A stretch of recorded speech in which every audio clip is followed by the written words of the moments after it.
in truth, emotions last about 30 minutes, maybe 45. And anything beyond that is us saying, okay, I want that now. I'm going to hold it really close until I'm ready to let it go. And sometimes just breathing through it allows the emotion to come and go, you know? Hi, I'm Cheryl Medeiros. And I'm Colleen Hungerford. And this is We're Doing This Right, right? A podcast for the whole woman, mind, body, soul, and business. It's humor infused, as real as it gets, inspiring, and you'll walk away with real usable tools for life and business. If you love what you're hearing, please share with a friend, subscribe so you'll never miss an episode, and rate and review whenever you listen. So find your earbuds, lace up your walking shoes, or cozy up with a beverage of your choice. It's time to dig in. Hey guys, welcome back. We're doing it right. Right, Colleen? Yeah, we're doing it right. My dog is not doing it right today. Poor guy. You guys know I just got a Yorkie puppy and he came from a shelter and he was like fully matted. Like, poor guy. I was like fully matted. And so I took him to the groomer today and they just sheared him like a sheep. And he's like this Let's naked, start over. skinny, tiny, like he's poor dog is like, what the hell just happened to me? And so who are these people? What'd they do to my haircut? And so I am dying, and poor guy, I'm just sending his picture to everybody I know and making fun of him. So other than that, we're doing great. I think it's great. Welcome to the party, Sir Charles Barkley. Charles. That's his name, in case anybody's wondering. Oh, Sir Charles Barkley. Barkley or Barkalot? Barkley. Like Charles Barkley. Okay. Like I know. I mean, I know him, but Charlie. Okay. Hi, Charlie. Yeah. Welcome to the party, Charlie. We're also going to welcome to the party today a very special guest, Yes. Charan Bashir. He is a licensed professional counselor who uses trauma-informed and mindfulness-based approaches to cultivate transformation at individual and organizational levels. He supports self-compassionate growth and helps clients navigate life transitions, cultivate greater emotional intelligence, and find stability in challenging times. Welcome to the party, Charan. Thank you so much. Hello. Are you so proud of me? I got your name correct like 3 times during that intro. You guys have been botching his name. I need to record that soundbite. That was a phenomenal introduction. I loved it. I'll pitch it out to you. Don't worry. You can have it. You've got it. We did actually record it, believe it or not. Yeah, I did record it. Okay. So one thing you guys might notice about Charan is he is not our typical makeup of a guest, meaning he is not a woman. No, he's not. You are our second man, Charan. Welcome. Nice. Second male. I feel honored. I feel honored to be here with you all. We're so honored to have you. Thank you so much for being here. Well, so Cheryl did your fantastic intro, but tell us more. We want to know so much more about you. Tell us. I know you made a big move across the country, and now tell us all about you. Tell us about what your practice is. We want to hear all about it. Yes. Well, I'll give you the kind of general overview, and we can kind of dive and dig in where it feels the most appropriate. But as Cheryl had mentioned, I am a licensed professional counselor. I currently live in practice in Denver.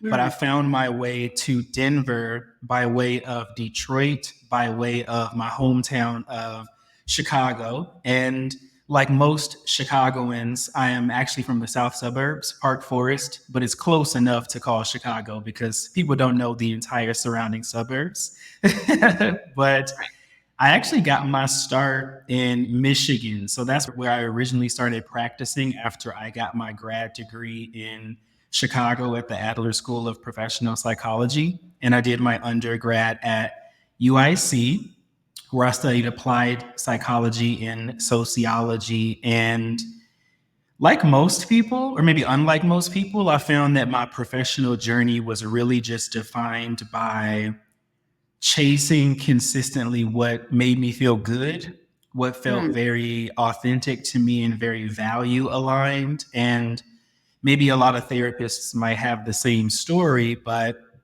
I initially just felt really connected to the experience of developing relationship with people, enjoying my own friend groups, diving into different communities and learning new things about myself and other people. And quite naturally, that kind of became a study in psychology. I think there's this colloquial story of I just loved psych when I was in high school, right? And that also started to pave a path for me where I began to conceptualize relationship building and connecting through the practice of therapy. And what it has transformed into lately as is being able to use some of those psychologically relevant tools and infuse them with different disciplines. So I found this really cool niche of supporting workplace leaders and organizations who wanted to experience some sort of culture development or leadership strategy development. And I like to infuse that work and passion towards connecting with people to move people forward in the individual space and organizationally as well. So it's a little bit of everything, but having a root in that psychological support and connection and forwarding people's sense of well being. Amazing. Now, I want to ask you because I want to touch on that point about coming into an organization or coming into a group because a lot of our listeners are either, small business owners or entrepreneurs or executives. Are you entering that space early on in the new development of a team, or are you coming in where there's potentially already a situation or a need for or a want for culture change? Like, how does that usually work for you? Yeah, good question. That is very synonymous for me with the individual work that I do with clients. And Mhm. as you can imagine, individuals might come, because they want to prepare for what life ahead of them will look like through the experience of therapy.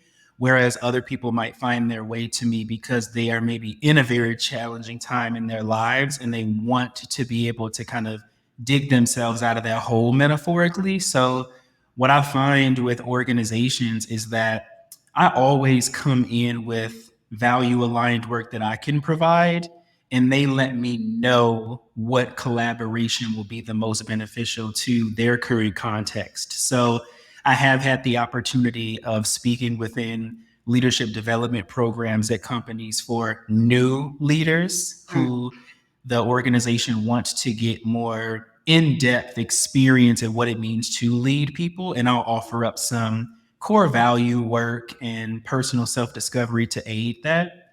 Whereas in other circumstances and contexts, it can look like, hey, we've recognized that there are some fractures in our organizational ecosystem that we don't want to now destroy the metaphorical foundation of this home.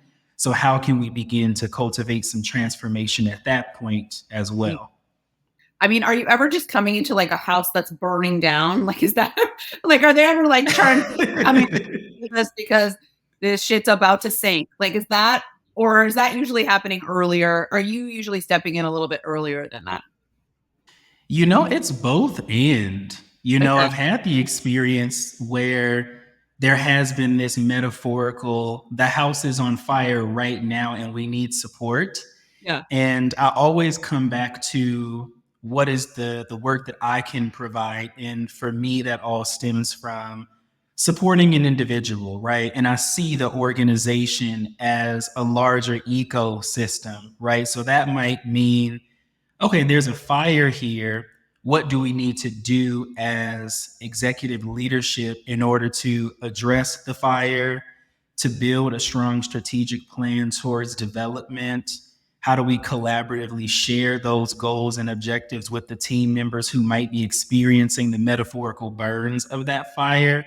So it really just depends on where the organization, where the individual, where the community is, because I'm really big on meeting people where they are. It's a Yeah. part of my compassion driven work where no matter where you are in your problem solving strategy or point on the spectrum of development, I like to experience a sense of grounding within Mm. any moment with the potential for change to happen, for development to happen, or to create a strong foundation towards perpetual growth. Yeah. What would be some examples of grounding exercises you might recommend for a dumpster fire situation? Yeah, I love that. A dumpster fire. I We've think moved into one the of the dumpster first, and our house is on fire. yeah, yes. Well, I would say one of the first elements of grounding in that hypothetical situation would be very radical and courageous acceptance of the elements of this fire, right? And that would mean taking into consideration courageously owning what was the inception of the fire, discovering how far the fire is metaphorically reaching within that dumpster. So that way you can begin to create a strategic plan. Because oftentimes, organizationally and individually, we have a knee jerk reaction as humans to say, this is the problem. I want a solution right now. Or in some cases, I wanted the solution yesterday. Why is it not here? Right. And that sort of drive and attachment towards immediacy often pushes the goal acquisition further away from us. And a really strong grounding exercise I would encourage and I suggest with the organizations that I work with is let's take a step back and discover what are we even attempting to do, right? What is the problem that we're actually trying to solve for? Which can often be the hardest part and also take the most courage just to say, oh shit, this is on fire right now. You We're know? like, we don't know. We're trying to solve something, but we don't even know. No, like sometimes people don't even know what problem they're trying to solve, right? Like I'm sure that happens. Absolutely. Absolutely. And what can happen from that perspective is that we begin running towards the idea of a solution Mm. without appropriately conceptualizing what is the solution that we actually want to get to Yeah. and how will it then benefit the people who are in the midst of the challenge, but also solving for problems also needs to consider how do we stop cyclical challenges from then showing up yet again, you Right. know? So what I'm hearing you say, yeah, we have to get real, like with ourselves and maybe our organization, and probably own our part. And that can, I'm sure, be the hardest part is like, what did I do to cause this? Like, it's easier to like look around the organization, for instance, and say, like, that's toxic, that's toxic. But maybe I enabled the toxicity. Maybe I keep hiring the same personality type. Maybe I, like, what is my, because at the end of the day, we can only change us. So I guess it really does have to be a hard look in the mirror, which is probably the courage you were talking about. That's Yeah, uncomfortable. yeah. And I when like how you named that too, getting real, right? Mhm. Getting real and seeing what's truly there. And I mean, that's relatable for every person, right? As you mentioned, it's so easy to point out the toxicity that might exist within our organizations, very akin to our own personal lives, right? We recognize a problem and say, well, yes, I play a role in it, but these other 20 people are the real reason why the problem is showing up.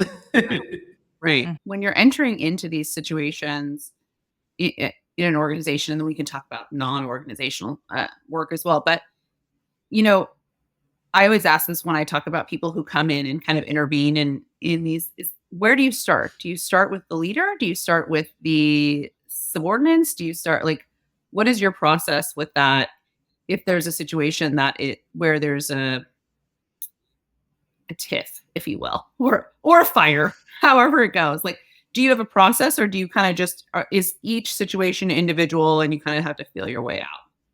The latter will always be true because Mhm. I'm really big on individualized solutions. And I do not believe that one thing will work for every person or every organization every time. But Yeah. there are some strategies that I like to implement that are really supportive. And speaking specifically to organizations, it's important to think about that as a larger system as it truly is. And what I like to consider is much like a family, right? There's patriarchal and matriarchal influences that then perpetuate downstream to impact generations, right? That's how we can conceptualize even sociocultural development of families, of communities. And the organization is no different. So oftentimes when there are challenges that are experienced, it's important to take a look, in my perspective, at the organizational leadership first, because they are both overtly and inadvertently perpetuating aspects, feelings, attributes downstream that are then impacting the entire organizational culture. So Right. I like to consider first and foremost not, only how are we creating challenges, but also who are we as leaders? What are we advocating for within our roles? What core values do we exhibit that are then being shown to the people that we're working with? And how are those things impacting the other executives? How are those things impacting the managers? How are those things impacting the employees? And starting at the top of that hierarchy is often one of the most beneficial aspects that I've seen, because it inadvertently also perpetuates greater change downstream as well. And are there any in your work and in your experience, and maybe you don't have an answer for this, I don't know. Are there any like character traits or things that you see regularly that create or that help to handle like a more positive environment for workplaces or organizations? Like, are there certain attributes that leaders have in general, right? Everybody's different, everybody's unique, but like, are there certain things you start to see over time that you're like, yeah, this what makes a good leader, or this is what makes a good problem solver in this situation? Absolutely. And for me, what that kind of comes back to is this aspect of servant leadership that I like to consider when I work with organizations, which is the focus of really psychologically relevant tools within the domain of leadership. Because, for a very long period of time, as we consider the development of organizations within our nation and maybe beyond, there's this authority who is dominating, Yeah. who is creating and sharing. And I think for the modern workplace currently, people don't respond well to being told what to do, Yes. right? It Don't tell me. sounds so strange.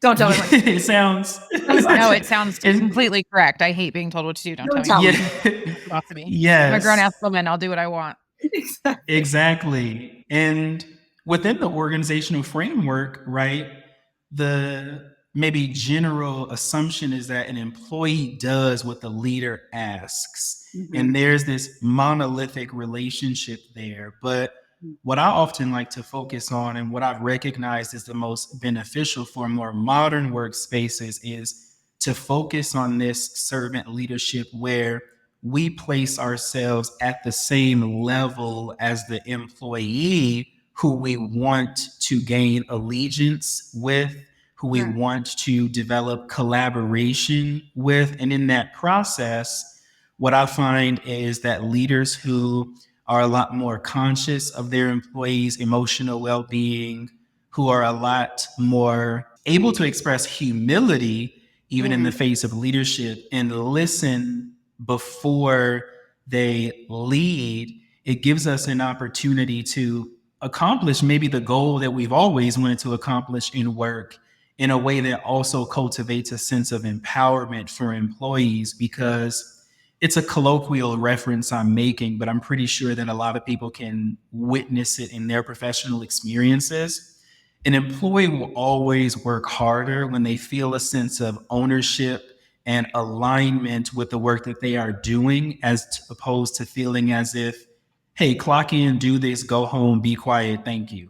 Right. So being able to develop that collaborative and empowering relationship oftentimes will kind of spearhead organizations towards the greater profitability and work that they want from their employees, simply seeing them as people in front of them and not cogs within a larger ecosystem.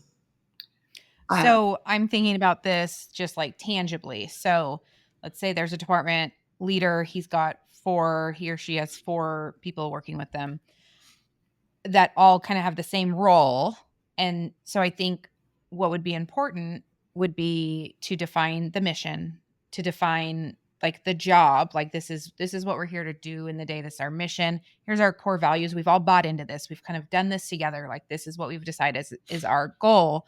And we've got the worker bees that all can accomplish that goal in the way that works best for them, like playing on their strengths and putting their own twist on it. And then they've got this leader who's here saying, okay, keeping the goal and the mission in front of them, but then showing up and saying, how do I support you to achieve this? Like, what resources can I provide to make your job, your mission easier? What do you need help with today? And like, then also to kind of developing that person and connecting with that person. Would that be kind of like a tangible way to go about what you just described?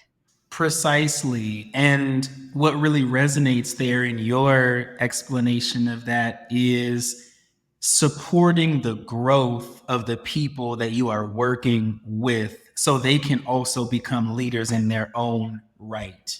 Because then they take greater ownership and simultaneously greater accountability over their role in fulfilling that larger organizational mission. Okay, so let's say we have that organization and that's happening. And that department works closely with another department. And maybe one of those worker bees that you're supporting and trying to develop is having conflict with another, like a consistent conflict with another department or another person in another department. What sort of tools then would, as a leader, you recommend they provide in like a scenario like Yeah. that? Okay. So resolving conflict amongst workers, in that perspective, I would consider that the compassion driven tools still ring true. And as we were speaking about earlier, sometimes in solving a problem, we consider what an ideal solution would be before understanding the unique elements of the problem. So, what I would suggest for leaders who find themselves guiding individuals who are experiencing conflict, maybe laterally within an organization, I would really encourage to understand what is the challenge. And there, I make this strong connection to the work that I do therapeutically and what I recognize in relationships, whether they're romantic, platonic, familial. A lot of challenges and conflicts stem from not only a lack of understanding of someone else's experience or situation, but a strong and almost unrelenting connection to our own ego identification of what we know to be true.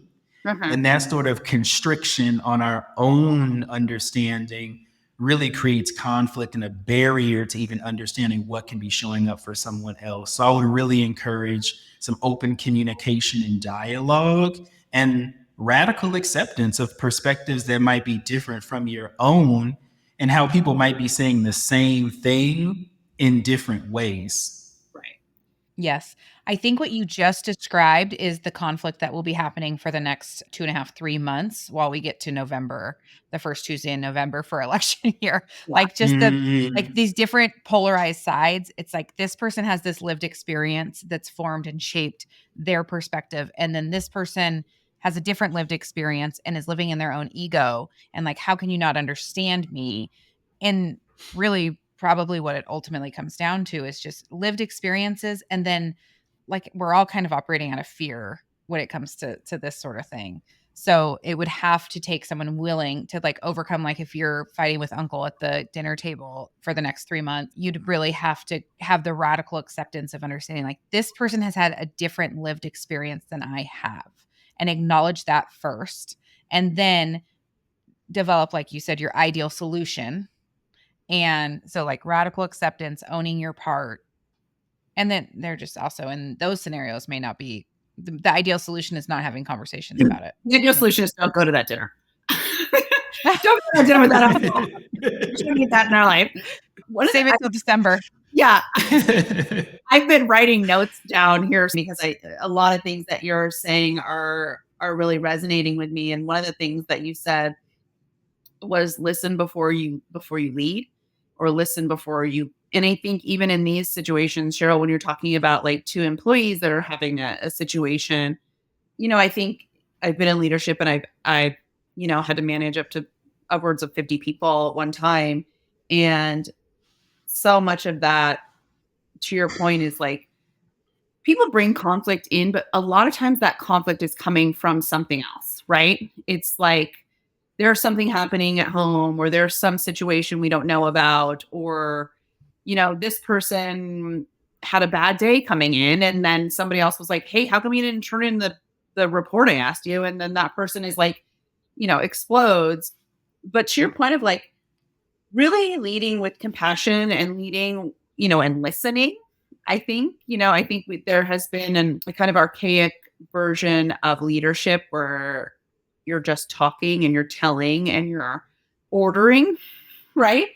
But what I'm hearing you say is just like, if we're actually supporting and listening and providing whatever tools we can for the people who work for us to be more efficient, we're actually going to be more efficient, and we're actually going to be more profitable, right?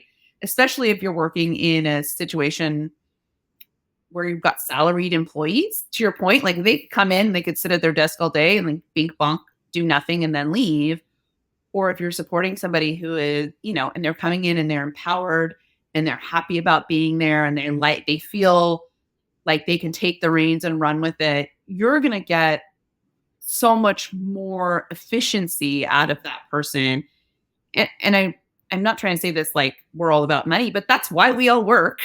Like I would be doing other things if I didn't have to work, even though I love my job. But I think that is such an important lesson in leadership that is changing, right? And I think it's changing generationally. I think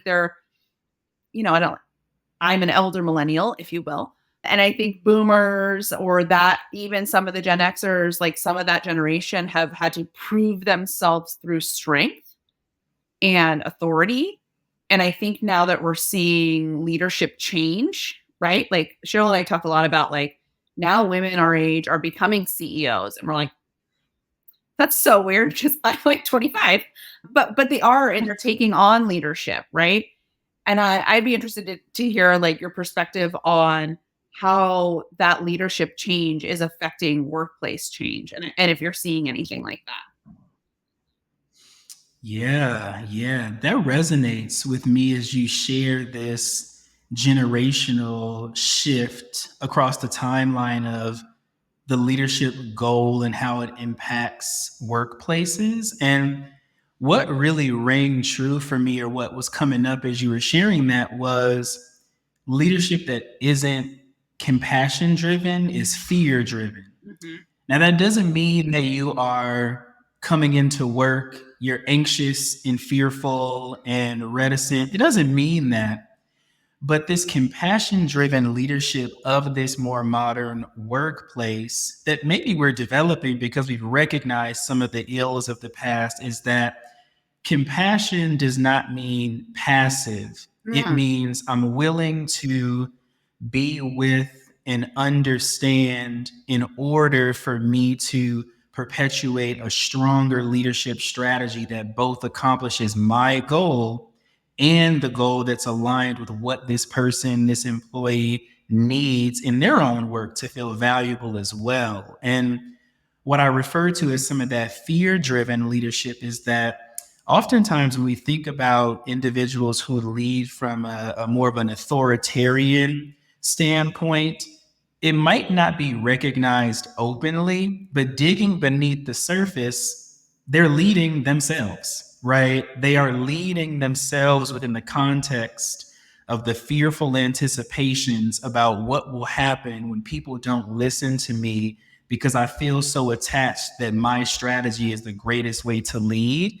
Yeah. And even saying that out loud, that is not a leader. That is a fearful person who is projecting their own delusions outward and making employees and leaders beneath them suffer, Right. right? So I think that's a big difference that I've recognized between not only leadership strategy, but just in the experience of speaking to individuals who are leaders, CEOs of their own companies, C suite members at large companies, employees who might be considered, lower in this organizational hierarchy at certain organizations. And truly, they give me the experience to rely on through their real life navigation of some of these workplaces and recognizing what works and what doesn't. There's this reel or TikTok or something, and it's this guy who's a millennial, and he's like, the Gen Zs or whomever really thought they were doing something when they were getting face tattoos and thought that they couldn't get into the workplace because they were getting face tattoos. And now millennials are like, no, man, we're cool. We're good. Bring a face tattoo in. Like, we're good. Let's do the work. Right. But I do see, I think we are starting to see as a society more emphasis on a change in leadership. And, I think that I heard this other thing the other day at the gym. This older lady was like, this generation just doesn't want to work. And I don't agree. I think my generation and the next generation below know their worth and know their value and are unwilling to be bullied and unwilling to just to do what they're told. And I think that is a hard thing if you're coming from an authoritarian type leadership. You don't want to be questioned. You don't want to be told no. You don't want to have any other ideas. And now these like younger kids are coming in and they're like, actually, I can do this from home and I can work from home and it's no big deal. Actually, I am going to take that paid leave. Like, yes, I am. And I'm not going to just every minute of it. Yeah. And I think that's really hopeful. Like that gives me a lot of like hope and excitement and passion for, what that means for my kids when they enter the workforce or, like in 20 years or whatever that is, 15 years, whatever that is. So I don't know, like, not that we have to continue to talk about it, but I just think it's really, I think the work that you're doing in leading with compassion and starting with compassion and leading with listening is such an important theme that we should carry out also, like within probably relationships and parenting and, like marriages and all of that. It's good stuff, man. It's good stuff. Let's shift gears to what you mentioned you're passionate about. So you're passionate about the different parts of self. Can you talk to us about what that means and what it is and how we can leverage that? Yeah, absolutely. Absolutely. So, in my work, as you had shared, there is trauma informed and it's mindfulness based. And one of the philosophies that I pull on is internal family systems. And it's a therapeutic philosophy developed by Richard Schwartz. And it's with this foundation that as we consider a family ecosystem, right, there's different parts of the family, people who might lead, people who might follow, people who might express different elements of what create this family culture. And what he asserts is that within ourselves, we also have our own internal ecosystem. And oftentimes we recognize the parts that develop based on the pain that we've experienced. So oftentimes, let's say we go through something incredibly challenging and we don't necessarily know how to cope with it at the time. Maybe because we were too young to understand what coping was. Maybe it was beyond our realm of possibility to be able to handle. And what will happen within us is that we develop parts to protect ourselves. And Richard Schwartz identifies those as these protective parts. He calls them firefighters and managers that will then support us in coping as we navigate throughout the world. But oftentimes, those protective parts don't represent the authentic self, right? They represent something that's had to develop because of intense pain that we've had to navigate through. Sure. And in my work with clients individually, what I aim to support them in understanding because they know what's best, right? I'm not giving clients understanding about themselves. They already know that. They just need some support in clearing some of the debris off of the road. And we talk through what pain are you holding on to that is unresolved? What sort of protectors or bodyguards do you develop to keep yourself safe from that pain? Sure. And how does keeping yourself safe sometimes limit you from truly experiencing possibility, growth, and development within your life? Yeah. I mean, that becomes very limiting, right? Like if you're constantly having a feeling of keeping yourself safe, you're instinctively keeping yourself back, right? Like that's what I would, Yeah, like not. absolutely. Yeah, to visualize it, it'd be like exactly always like a step backwards, bracing rather than leaning in potentially and being able to grow. Yeah. One of the things I always reference in sessions with clients that talk about this paradigm is I reference clients who've told me before they can't find a good relationship, or they can't find a healthy X, or they can't find a good Y. And I like to make a joke. Sometimes people laugh at it, sometimes people don't. And I say, well, your belief is Sometimes important. they cry. So if you aren't going to find it, you aren't going to find it. Yeah. Done. Our work is done. Right. Right. But Right. Might as well wrap it up. yeah, exactly. But what I like to allow people to consider within that metaphor is let's say, for example, we have experienced a lot of relational pain, and that relational pain feels hard, it feels heavy, it feels we can explain it in so many different ways based on our individual experiences. And we don't want to feel that. So, what we will do in response to that is we will develop defensive characteristics to protect ourselves from pain, which we believe will create the opportunity for relational growth and development to come toward us. But that protective part is both keeping the pain further away from us, and it's also inhibiting us from developing positive relationships. Because if we've been conditioned to understand that vulnerability will automatically create the inception of pain, why would we be vulnerable? Right? It sounds good. Yes, I'll be a little bit disconnected and isolated until disconnection and isolation pushes away what you truly desire because you believe you are keeping yourself safe. And one of the most challenging things in that paradigm for clients is recognizing that leaving yourself susceptible for pain to happen and being present with what you might need to protect yourself in the moment is far greater than believing this narrative that says you will never accomplish what you desire because you never have. That keeps you in a really negative, detrimental cycle. And we need support. We need community. We need validation, trust, love, and acceptance to be able to courageously take that leap, right? It's something that Ram Dass has said before, and any questionable thoughts about Ram Dass, let's leave them at the periphery for a moment. But he says something that I really philosophically connect with, and he mentions there comes a point in life where you would rather be open to the prospect of being hurt again than living dead, just living underneath the Yeah.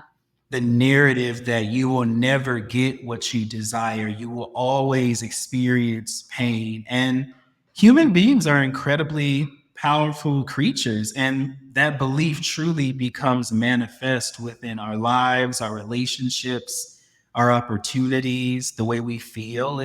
We create what we are experiencing and what we're living within. Yeah, and I Well, imagine. this is resonating with my early 20s and how I chronically dated unavailable men.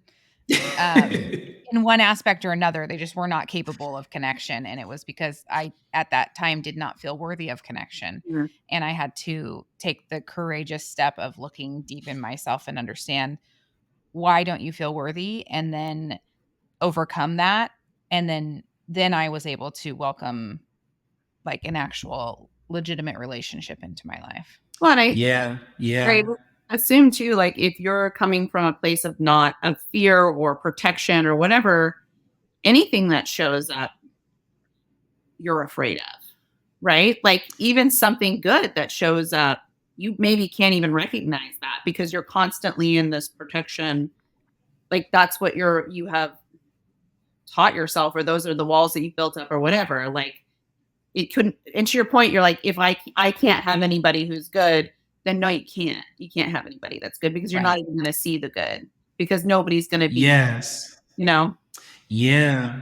It's all interconnected here, all elements of our conversation, even as we talk about ego identified, fear driven leaders in the workplace, right? As leaders of our own lives, every human being wants to be right. They Yes. may not know that or might not admit that, but every human being wants to be right and they want to know confidently what they know.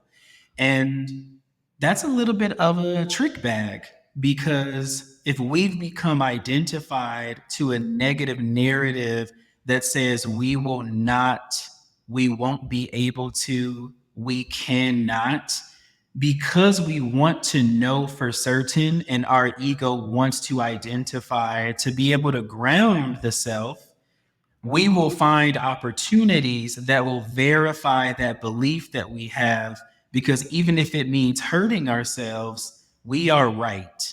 Yeah. And oftentimes, when it comes to individuals who experience trauma, the elements of trauma that we've recognized in our lives have become the very definitions of who we are.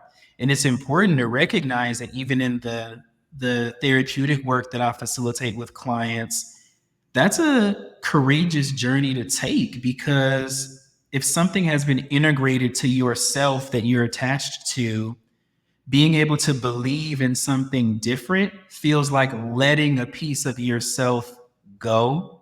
But the important question, that I ask my clients, and it's a long journey to get there in some cases, but it's important to question the narratives that you've become attached to. Let's contemplate all the positive benefits of them. And there may be very little to none, right? And the prospect of something new is scary because it means we have to develop new skills. We have to develop new responsibility, and we have to take newfound agency over our lives, which is challenging because, as sad as it can sound, it's easy to fall into a cyclic relationship with just diminishing ourselves and finding confidence there. And it's much harder to say, well, you know what? Maybe I can experience something new. Maybe life can actually look different for me. That takes developing another part of yourself that's far more courageous than it is fearful. And you have to be willing to be wrong, right? Like that's that part of it, right? If you're constantly having to be right and your ego or whatever is trying to always make you right about whatever this you called it a cyclical or a circuit or whatever it is that you're protecting yourself from. In order for that next step, I would assume you have to be willing to be wrong about whatever this thing is that you set up, right? Like if I'm not worthy of a good man, if I can't get a good man, and I've told myself that over and over and over again, and I have to be right about that, then I have to willing to be wrong about that in order to get a good man. And that I think is challenging for people because they don't want to be wrong. Well, and this is also that Absolutely. idea that I keep hearing lately, that is like, we can't necessarily trust all our own thoughts. Like our thoughts aren't just truth. Like you may be lying to yourself.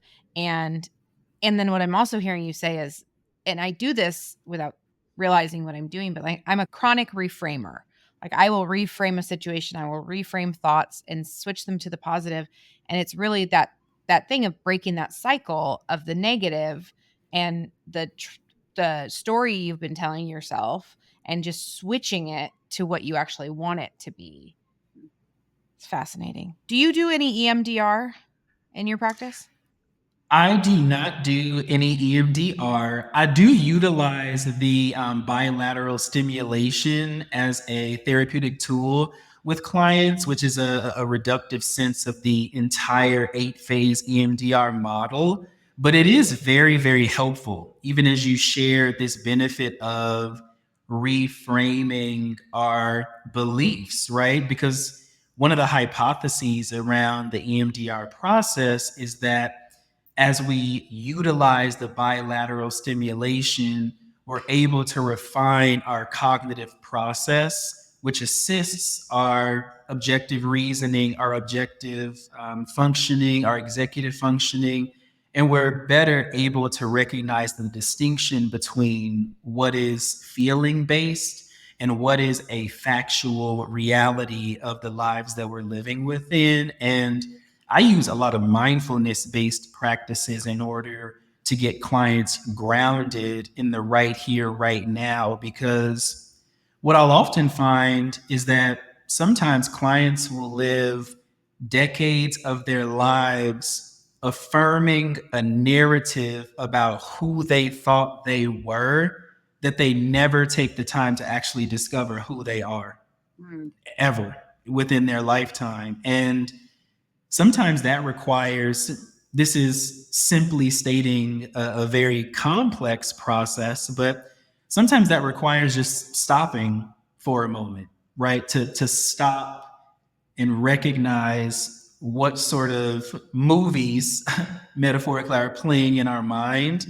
and what aspects of our reality are we just quite literally ignoring because we've built a perpetual process of not truly living within the right here, right now. In case there's listeners that don't know what it is, just we don't have to go into a deep, but what is EMDR? Like, just what does it stand for? Because we might have people who don't know what it is.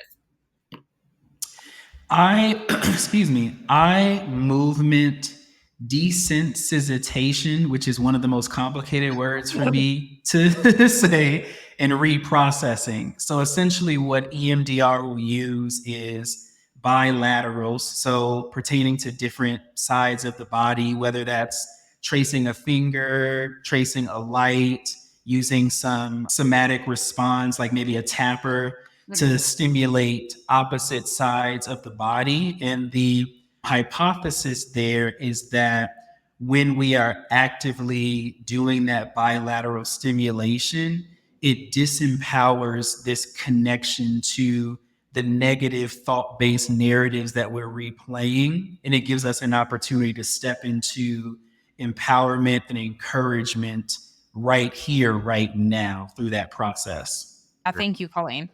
When I did it, it like opened my eyes to trauma that I didn't realize I was carrying, which, like, okay, then now I can overcome that. Now I can understand it and I can overcome that. Where I think because I am such an optimist and such a positive person, like, and I don't want to feel negative feelings, I do a really good job of burying those.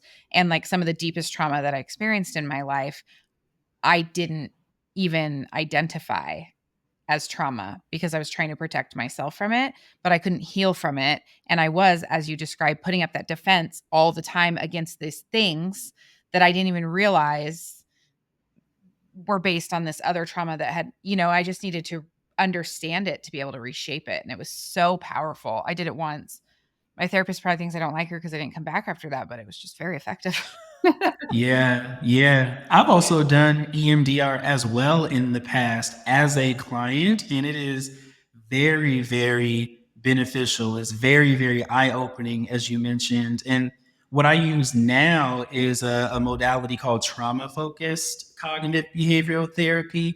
And in processing the narrative of some of the trauma, we also get to experience the benefit that negative emotions hold for us. And I think initially that can feel like a challenging perspective to own.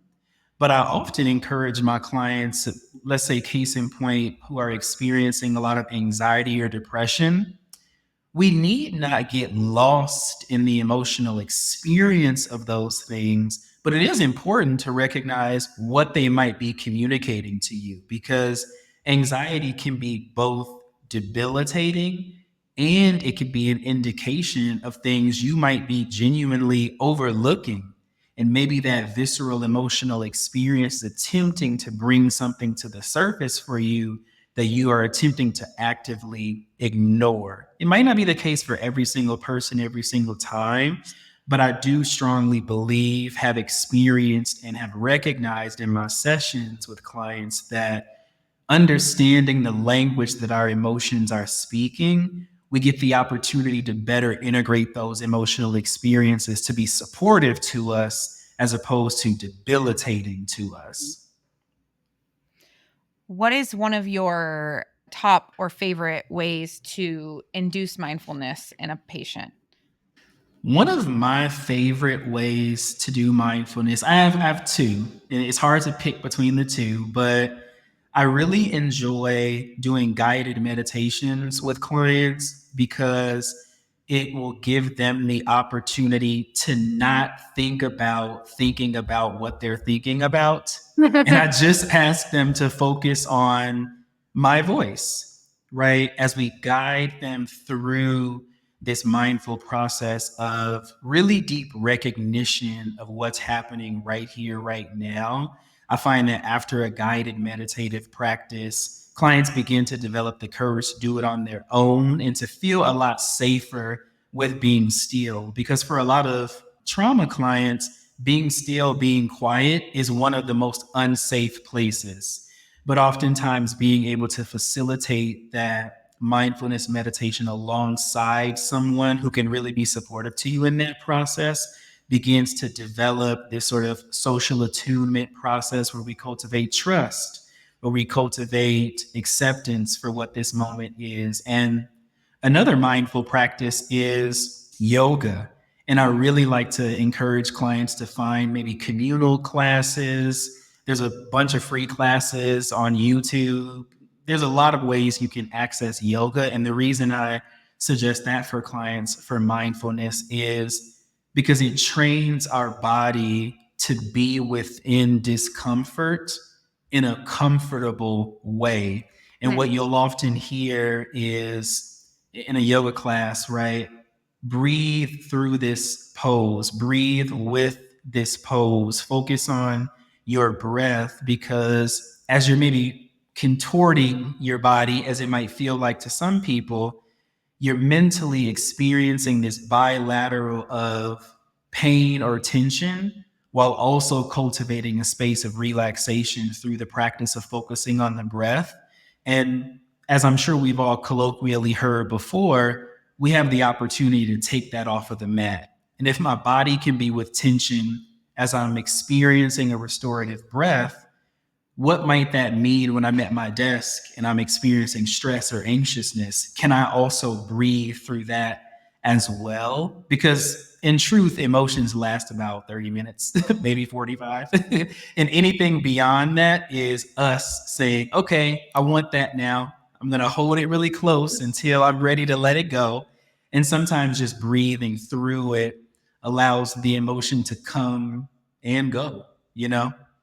That is really cool. I feel like there's definitely sometimes where I'm like, and it's so interesting because I'm kind of like, well, I must be like kind of a weirdo because there's definitely times where I'm like really stressed out for a short period of time and then I'm like, or like feeling a feeling and then it goes away. And just that idea of like these emotions have just like, they don't last forever and they can come and go and whatever. It makes me feel a little bit more normal than like, am I like a psycho who isn't feeling feelings, you know? No, you're healthy. Okay. I'm good. Yes. You're processing and moving through your emotions. Yeah. Well, Yes. I generally can as well, but there's been the occasional things that get me that just like hold on. And that is where when I seek additional support, like services like Charan's. So Charan, if someone wanted to work with you, what does that look like? Are you remote? Where do you work? Tell me everything. How can we connect? Yes, yes. So for individual clients that want to work with me, they can visit charanbashir.com. And from that point, what I like to do is schedule a consultation. I like to essentially just talk with my clients, much like we're doing here today, just discussing what's important to you, what's valuable to you, what are you struggling with, what would you like life to look like. And it's this really collaborative process of planning a treatment modality that will work best for clients in their lives. And I do all of my services virtual. So it's really easy to get in touch, really easy to kind of squeeze it in, because I know a lot of people are incredibly busy in this day and age. I don't know if that'll ever not be the case, but that virtual work allows me to really be where my clients need me to be in the moment. And in terms of organizational work, same place, charanbashir.com. And that's a little bit different, right? I like to come out to offices to facilitate that discovery call and maybe spend an hour or two within your space, maybe meet some of the people that you work with, learn a little bit more about your organization. And my biggest focus for individual and organizational work is it needs to be value aligned, right? We need to be on the same page. And it's a consistent practice of collaboration. So I never claim to know more than clients or organizations know about themselves. But I do have a very integrated toolkit of strategies that can move you forward and allow you to maybe accomplish your goals a little bit quicker. Amazing. Incredible. Thank you so much for Yeah, being thank you. here. Colleen and I Yes, are on thank the you same both page for today. having me. Yes, thank you so much for being here. And we'll share all of your website in our show notes so anybody can connect with you. So thank you so much, Charan. Thank you. Thank you. That's a wrap. Thank you for joining us on this journey of laughter, life, and growth. And remember, you're not alone on this path to success. We're right here with you every step of the way. Please remember to hit that subscribe button so you never miss an episode. And if you found value in today's conversation, we'd be thrilled if you would leave us a review on your favorite platform. Your feedback means the world to us. And don't forget to share this podcast with your friends, family, and anyone who could use a good laugh and some practical insight into navigating the challenges and triumphs of our minds, body, soul, and business. Remember, we're doing this right.